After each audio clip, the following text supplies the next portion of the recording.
আল্লামা মামুনুল হক হাফিজাহুল্লাহ পীর সাহেব চরমনাই, এই দুইজন যেইভাবে আবার এই জাতীয় সিরাত মাহফিলে যেইভাবে একাত্মতা পোষণ করেছেন, জাতি তাদেরকে এক এবং অভিন্ন দেখতে চায়, এদের মধ্যে ফাটল দেখতে চায় না। এই দুইজন আল্লাহর ওলিকে সামনে রেখে এই জাতি সামনে এগিয়ে যেতে চায়। আগামী দিনের বাংলাদেশ, ইসলামের বাংলাদেশ। মুফতি ইমামউদ্দিন হাফিজাহুল্লাহ আরেকটা কথা বলেছেন, পীর সাহেব চরমনাইকে আমি বলতে চাই, আগামী দিনের আমিরুল মুমিনিন হলেন পীর সাহেব চরমনাই। বাংলাদেশের মানুষের আগামী দিনের আমিরুল মুমিনিন হযরত পীর সাহেব হুজুর চরমনাই। এই কথাটা তিনি মুফতি ইমামউদ্দিন হাফিজাহুল্লাহ বলেছেন। হযরতকে ধন্যবাদ জানাই। আমি সবসময় একটা কথা বলে থাকি, রতনে রতন চিনে, স্বর্ণকারে স্বর্ণ চিনে, চোরে চিনে চোর, ডাকাত চিনে ডাকাত।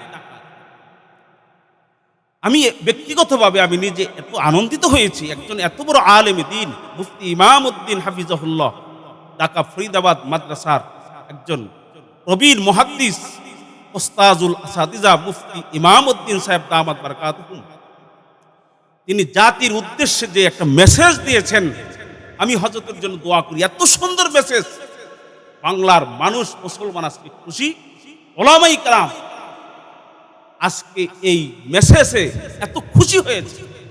মুফতি ইমামউদ্দিন হাফিজাহুল্লাহ তিনি বলেছেন, আগামী দিনে ইসলামী দলগুলোর বাক্স একটাই হয়।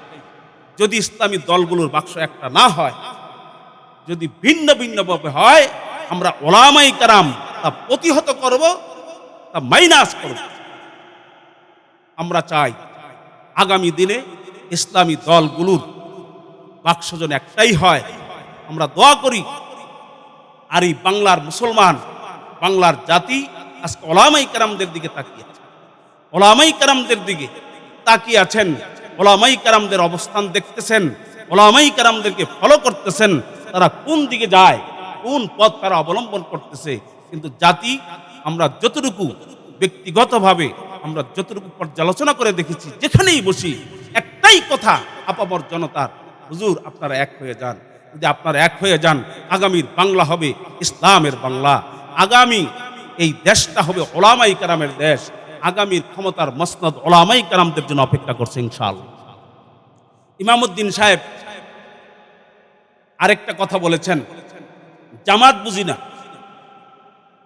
খেলাফত বুঝি না, এক কথায় ইসলামী দলগুলোর একটাই বাক্স। আর আল্লামা মামুনুল হক হাফিজাহুল্লাহ পীর সাহেব চরমনাই, এই দুইজন যেইভাবে আবার এই জাতীয় সিরাত মাহফিলে যেইভাবে একাত্মতা পোষণ করেছেন, জাতি তাদেরকে এক এবং অভিন্ন দেখতে চায়, এদের মধ্যে ফাটল দেখতে চায় না। এই দুইজন আল্লাহর ওলিকে সামনে রেখে এই জাতি সামনে এগিয়ে যেতে চায়। আগামী দিনের বাংলাদেশ, ইসলামের বাংলাদেশ। মুফতি ইমামউদ্দিন হাফিজাহুল্লাহ আরেকটা কথা বলেছেন, মানে খুশিতে মনটা ভরে গিয়েছে। আসলে বলেছি, রতনে রতন চিনে, চোরে চিনে চোর, ডাকাতে চিনে ডাকাত।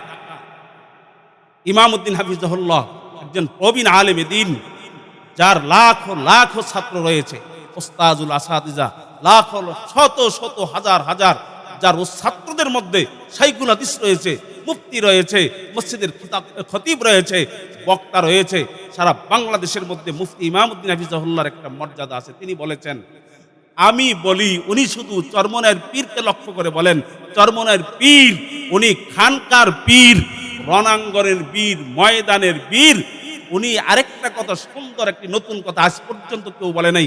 মুফতি ইমামউদ্দিন বলেছেন, পীর সাহেব চরমনাইকে আমি বলতে চাই, আগামী দিনের আমিরুল মুমিনিন হলেন পীর সাহেব চরমনাই। বাংলাদেশের মানুষের আগামী দিনের আমিরুল মুমিনিন হযরত পীর সাহেব হুজুর চরমনাই। এই কথাটা তিনি মুফতি ইমামউদ্দিন হাফিজাহুল্লাহ বলেছেন। হযরতকে ধন্যবাদ জানাই, দোয়া করি আল্লাহ তাআলা হযরত পীর সাহেব চরমনাইকে আগামী দিনের এই বাংলাদেশের জাতির ক্রান্তি লগ্নে আমিরুল মুমিনিন হিসাবে কবুল করেন। আসসালামু আলাইকুম।